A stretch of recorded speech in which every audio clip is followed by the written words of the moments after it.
Shalom, selamat malam kawan-kawan. Jumpa lagi di True Cross Channel. Mari kita menyatakan kebenaran dan meluruskan kepalsuan. Ya, di video ini kita akan kembali bahas ya tentang klaimnya Ustadz Kainama. Ya, kali ini dia klaim bahwa dia jadi Islam itu karena disuruh oleh Yesus Kristus. Ya, tapi masalahnya Yesus Kristus yang dia klaim yang sudah suruh dia jadi Islam itu, Yesus itu juga yang sudah pernah dia hina. Nah, sebelum kita lihat bukti-buktinya dan sebelum saya bahas, kita dengarkan dulu klaimnya.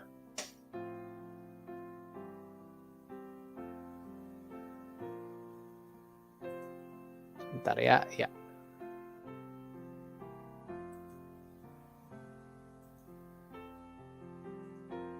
Balik laptop. Begini, saya percaya nama saya itu tidaklah ada kebetulan. Christopher itu artinya pengikut Kristus. Sampai sekarang ketika orang tanya saya kenapa Kainama jadi Islam, karena Jesus suruh saya, karena Kristus suruh saya jadi Islam. Pengikut Kristus sejati itu adalah Ya, jadi tadi kita sudah dengar bersama ya, Ustadz Kainama klaim dia jadi Islam karena disuruh Yesus, disuruh Kristus.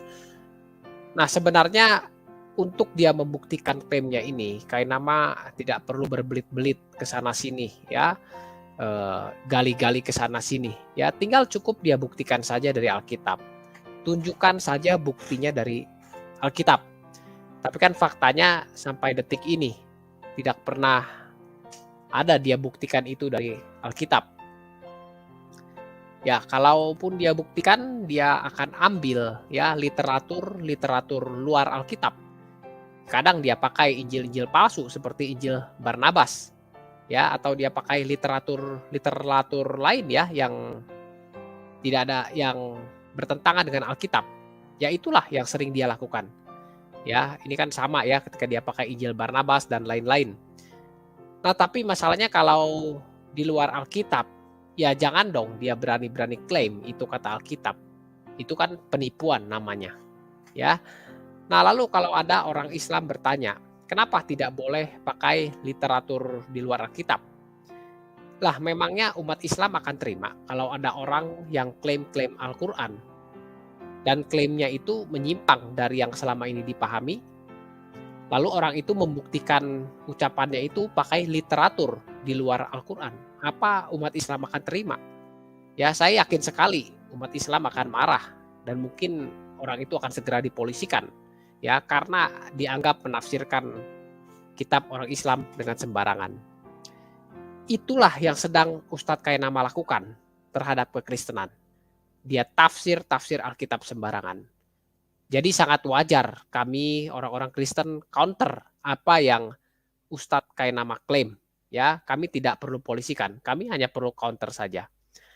Nah, tapi kalau saya perhatikan klaim-klaimnya Ustadz Kainama ini semakin lama ini bukan semakin menguntungkan pihak kawan-kawan Islam ya, tapi akan semakin merugikan pihak kawan-kawan Islam sendiri. Kenapa?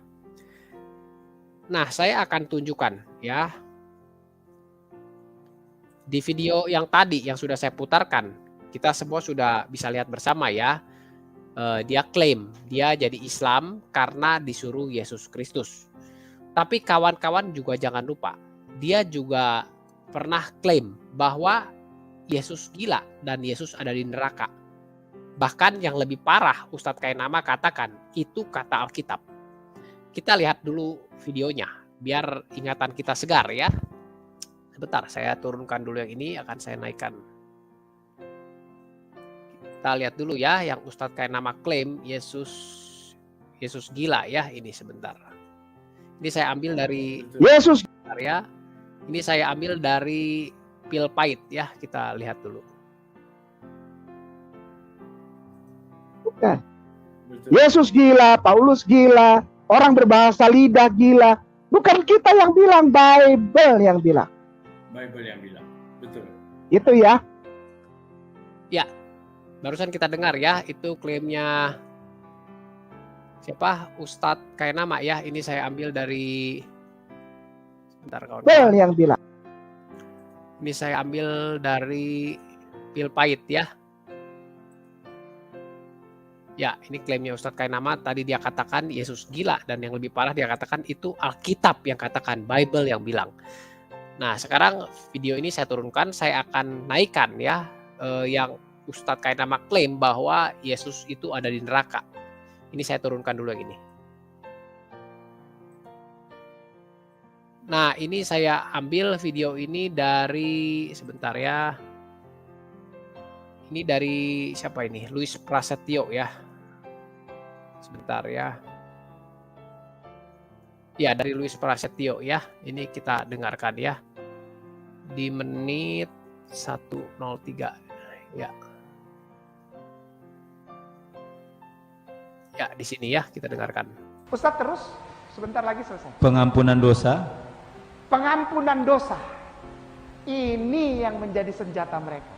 Engkau jadi Kristen, engkau mengakui Yesus Kristus Tuhan dan Juru Selamatmu, semua dosamu diampuni, engkau masuk surga. Dijamin, gitu kan? Gitu kan? Omongannya gitu. Tidak ada agama lain yang bisa menjamin engkau pasti masuk surga.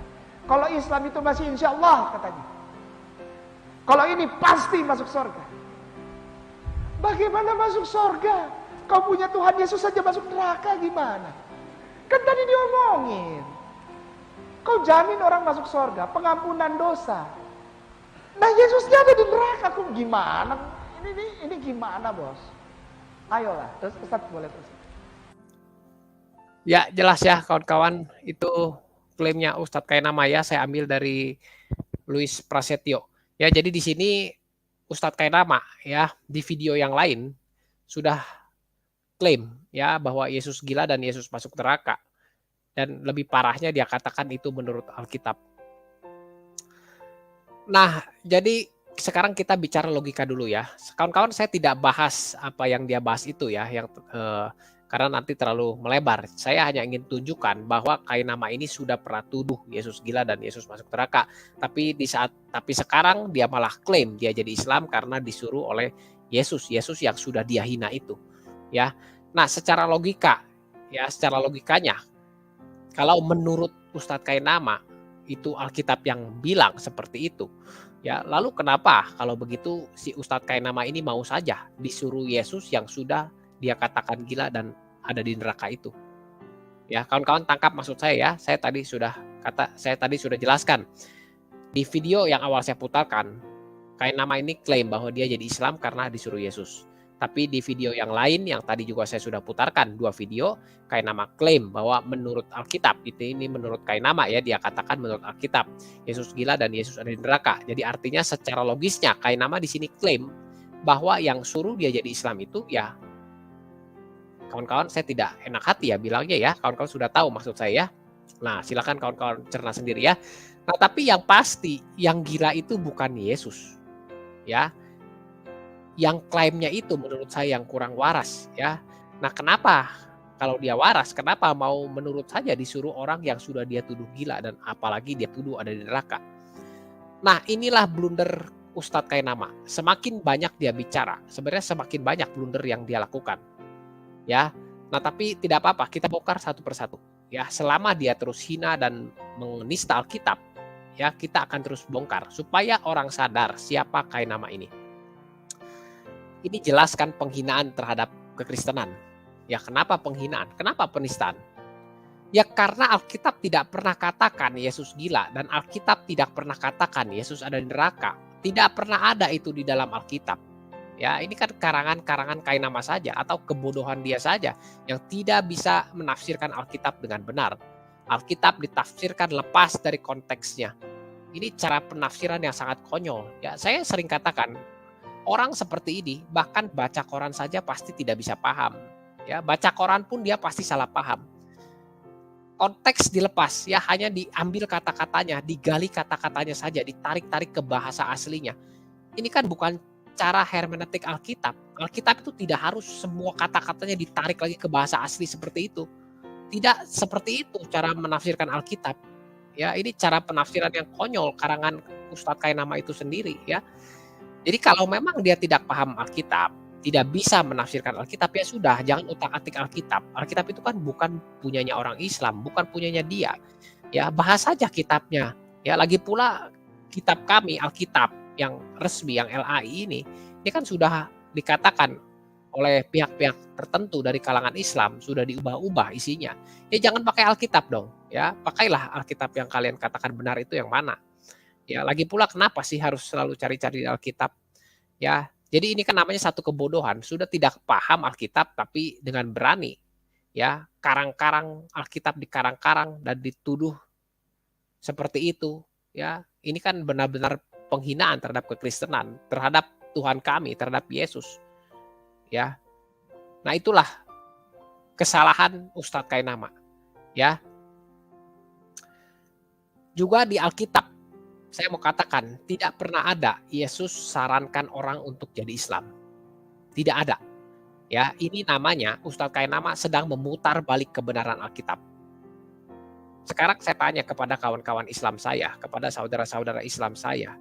Ya, coba kalau kitab saudara-saudara saya ini ditambah-tambah atau dikarang-karang seperti yang Ustadz Kainama lakukan. Ya, apa kawan-kawan Islam saya ini tidak akan marah?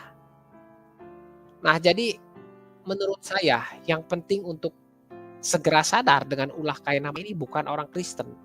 Ya, kalau kami Kristen sih ya santai saja ya, karena kebenaran Alkitab kan tidak mungkin bisa dirubah-rubah oleh tindakan bodoh seperti itu.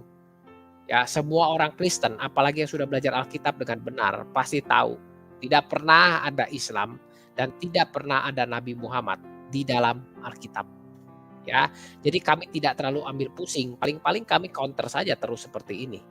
Ya, tapi seperti yang tadi sudah saya katakan, ya yang tadi di awal saya sudah katakan, ini justru akan merugikan pihak orang Islam sendiri. Ya, kenapa? Karena ketika Kainama ini klaim bahwa dia jadi Islam karena disuruh oleh orang yang gila dan yang ada di neraka. Ya, bukankah, ya saya tidak perlu jelaskan ya, ini kawan-kawan pasti paham. Bukankah klaim ini sama dengan melecehkan dan merendahkan agama itu sendiri? Ya. Jadi kawan-kawan, ya terutama kawan-kawan Islam, ya segeralah tegur dan sadarkan Ustadz Kainama ini. Ya, sebelum dia ini terus-menerus melakukan blunder lebih jauh lagi. Dan malah akan berefek yang tidak baik bagi nama agama kawan-kawan yang sudah kawan-kawan jaga dengan sepenuh hati, tapi malah dirusak oleh tingkah laku Ustadz yang satu ini. Ya, saya juga tahu ya di beberapa channel ya, ada juga orang-orang Islam yang menentang tindakan Ustadz Kainama ini.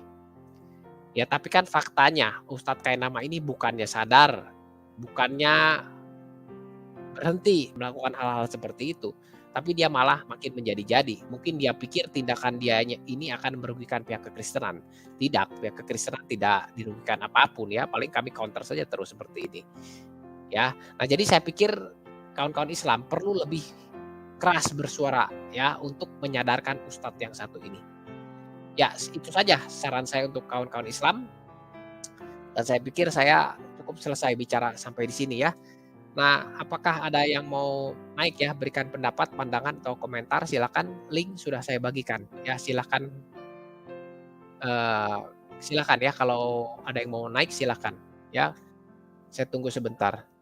Nah, jadi kawan-kawan, ya memang ini satu